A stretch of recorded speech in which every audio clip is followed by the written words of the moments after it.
pure and good. So Allah loves nothing but good, and nothing but that which is pure, and that which is pious.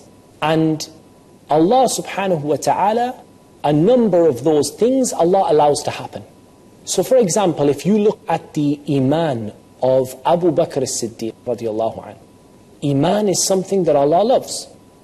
And Allah allowed it to happen for Abu Bakr. And if you look at the Eemaan of Abu Lahab, the one who the Prophet ﷺ, the one who treated the Prophet ﷺ so badly, and Allah Azza wa Jal revealed that he is in the depths of the hellfire. If you look at his Eemaan, Allah loves Eemaan for everyone, but Allah did not allow it to happen for him. So Allah loves it, but Allah did not allow it to happen for him. And if we look at disbelief, then Allah hates disbelief. And if we look at the disbelief of Abu Bakr, we find that disbelief is something that Allah hates, and Allah did not allow it to happen to Abu Bakr. Allah did not allow it to happen to Abu Bakr. So Allah hated it, and Allah didn't allow it to happen. And if we look at the kufr of Abu Lahab, the disbelief of Abu Lahab, we find that Allah hated it, and Allah allowed it to happen. So there are things that Allah loves and allows to happen. And there are things that Allah loves and He doesn't allow to happen. And there are things that Allah hates and He allows to happen. And there are things that Allah hates and He doesn't allow to happen. Now once we've understood that as a basic concept, we have to ask ourselves the question, why would Allah allow something to happen that He hates? That is the key question. We've established Allah hates disbelief, and this is mentioned too many times in the Quran and in the Sunnah for us to doubt that Allah hates disbelief. The question is, why would Allah allow disbelief to happen if He hates it? What is the answer to that? The answer to that is out of the perfect wisdom of Allah subhanahu wa ta'ala. Allah Azza wa Jal does not create evil for evil's sake. Allah Azza wa Jal did not create Iblis for the pure sake of having evil exist and no benefit. Rather, every single evil thing that Allah has allowed to exist, even though He hates it, is for a wisdom that is with Him subhanahu wa ta'ala. A wisdom. We may appreciate some of that wisdom, we may not appreciate some of that wisdom. Perhaps one of us would do a sin, and that sin would be more beneficial to him than 1,000 good deeds, because this person is living in a state of disobedience to Allah. And then he does a sin, and that sin wakes him up. And he says, Astaghfirullah, how could I allow myself to have reached this level of disobedience to my Lord? How could I have got to this level? And so that evil that he did resulted in a great amount of good for him.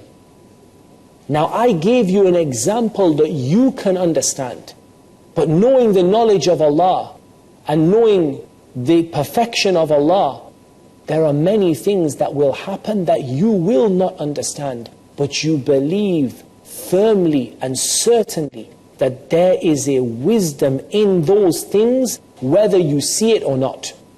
Allah Azza wa Jal does not create evil for no reason. Allah subhanahu wa ta'ala creates evil for a wisdom and a purpose that He allows to happen subhanahu wa ta'ala in order to achieve something good from it, whether you see that wisdom or you don't. And there's a beautiful example that was given by Ibn al-Qayyim rahimahullah ta'ala. Imagine a child who has gangrene in their leg, and they are in need of having their leg amputated. So they go to the hospital, and the doctor amputates their leg. From the point of the child, has the doctor done anything good for them? Small child, 3 years old, 2 years old, 4 years old. Has the doctor done anything good for them? They will say, this doctor is evil, he's a monster, he cut off my leg. From the point of view of the parent, that doctor saved your child's life. From the point of view of the child, there's no good in it. From the point of view of the parent, he saved their life. وَلِلَّهِ الْمَثَلُ الْأَعْلَى. And Allah Azza wa Jal has the most perfect example and the highest and most lofty example. If this is the case with the creation of Allah, then how about the Creator who knows everything in the heavens and the earth?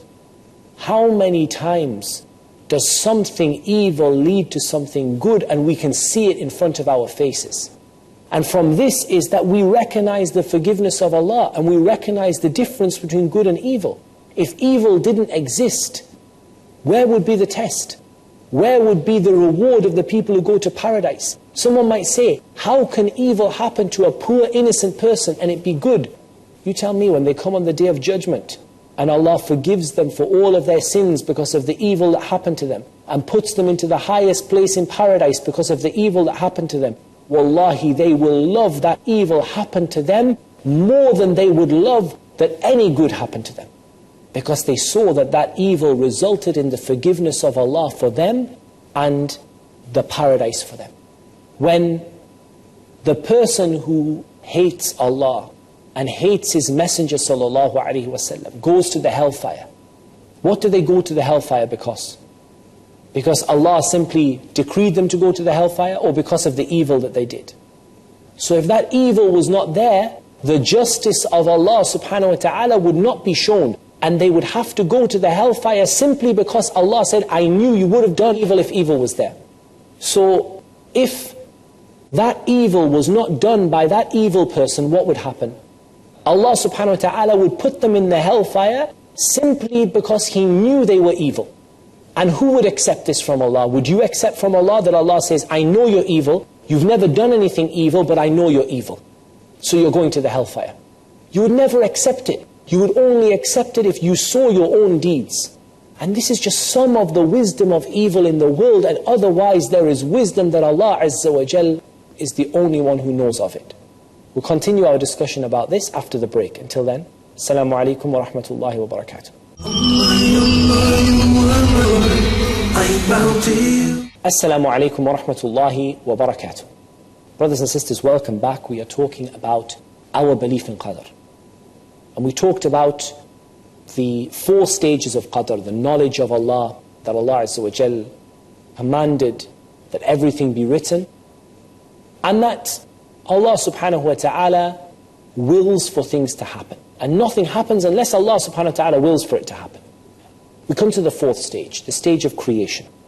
That Ahlul Sunnah believe that Allah is the creator of everything, and that everything that exists in this universe was created by Allah, whether objects or characteristics or actions. And we emphasize here that the Qur'an is the uncreated speech of Allah, and we're not talking about the Qur'an at all in this. We're not talking about the Qur'an in any way in this.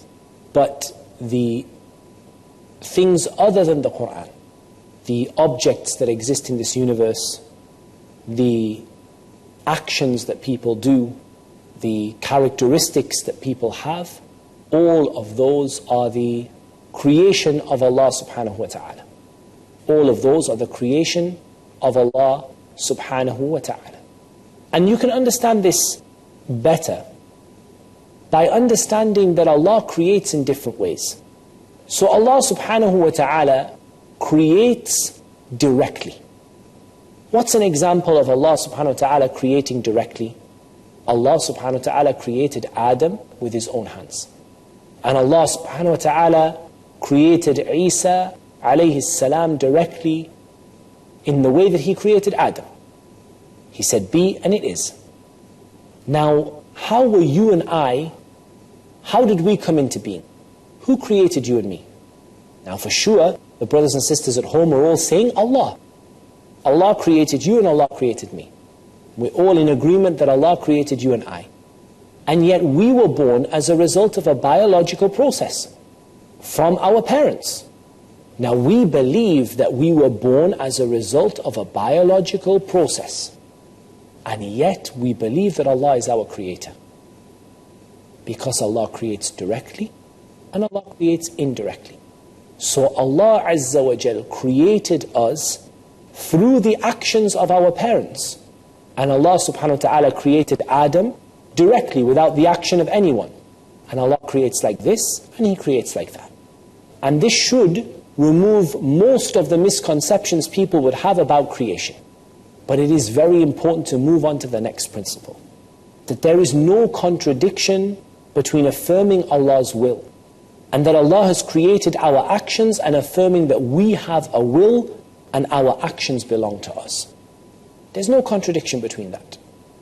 We have a will, but our will is subservient to the will of Allah subhanahu wa ta'ala. And I give you a simple example of that. You intended today to read a juz of the Quran. You got up in the morning, you said, today I'm going to read a juz of the Quran. Some of you who intended that will have read it. And some of you will not have read it. Because you have a will, it was your decision, you made that decision to read the Quran. Allah Azza wa Jal will either allow it to happen, or Allah subhanahu wa ta'ala will not allow it to happen. You cannot command Allah or force Allah that when you decide to do something, it happens. But when you decide to do something, it's your decision, but it happens by the will of Allah Azza wa Jal. And likewise in the issue of creation, you're not a creator besides Allah. There is only one creator, and that is Allah. But the actions that you have are your own actions. Just like the issue of being born. You are born through your mum and dad. But we still say that Allah is our creator. And Allah Azza wa Jal is the creator of what we do. And this is mentioned in an ayah of the Quran for those of the scholars of tafsir who say that the ayah refers to this. وَاللَّهُ خَلَقَكُمْ وَمَا تَعْمَلُونَ. That Allah created you and that which you do. But there's no doubt there can only be one creator, and that is Allah. But that Allah Azza wa Jal creates through actions that belong to us and are our actions, and Allah Azza wa Jal creates directly as He wills subhanahu wa ta'ala. The third principle, and the last principle that we need to understand in our understanding of qadr, is to understand that Ahlul Sunnah wal Jama'ah believe that guidance and misguidance are in the hands of Allah. Allah guides whoever He wills as a blessing from Him and a favor, and He misguides whoever He wills from His perfect wisdom and justice.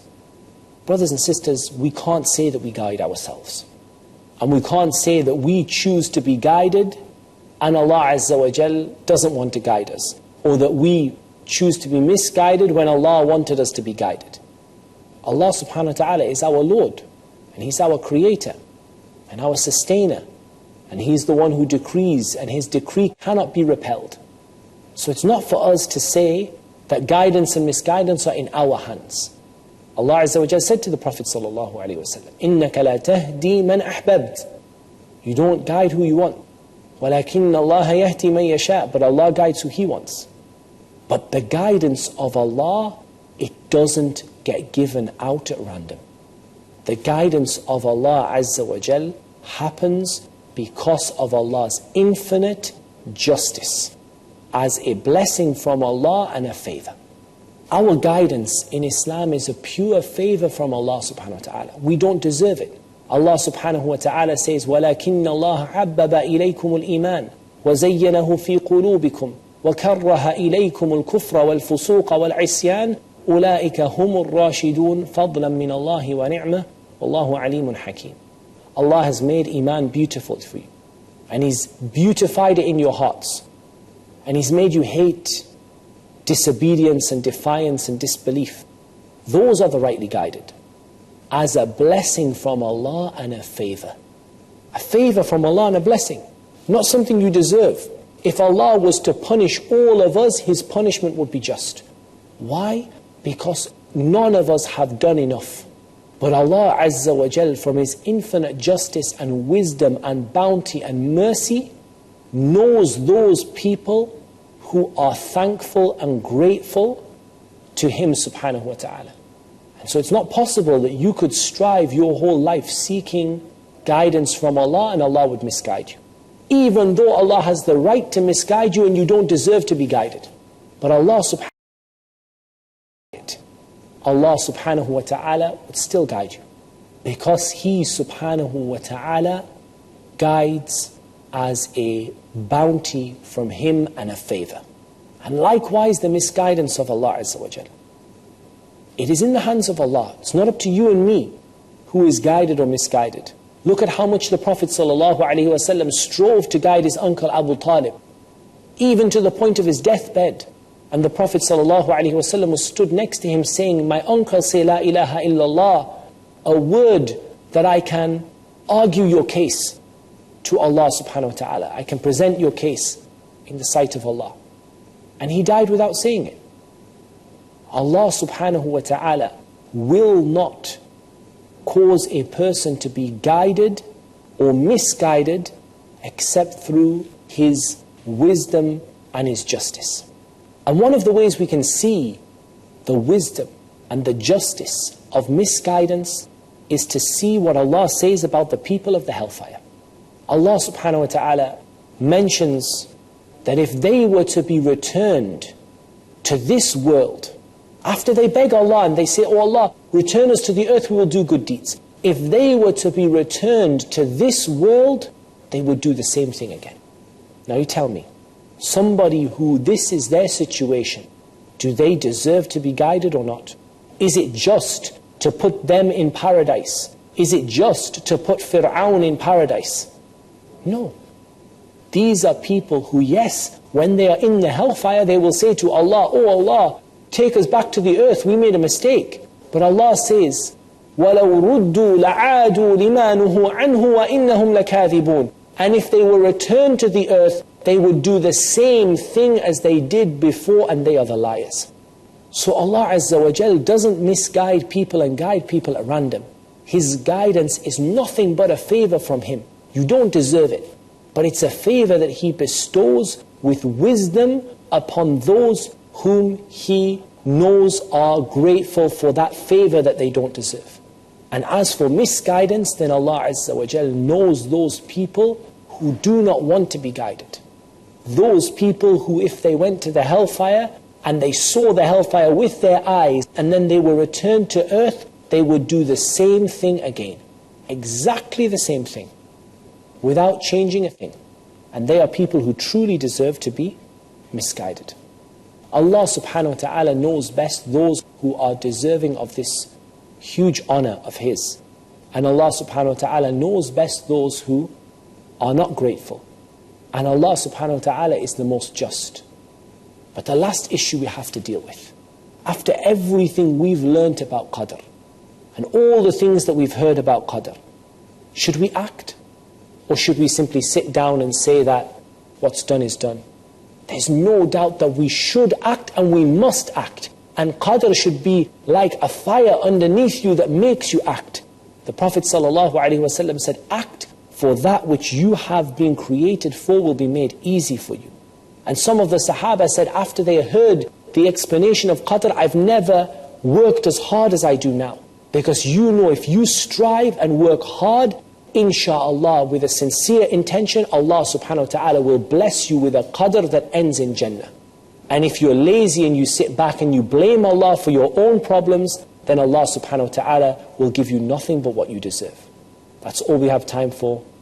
And until next time, Assalamu alaikum wa rahmatullahi wa barakatuh. Allah, Allah, you are my Lord. I bow to you. Allah, Allah, you are my Lord.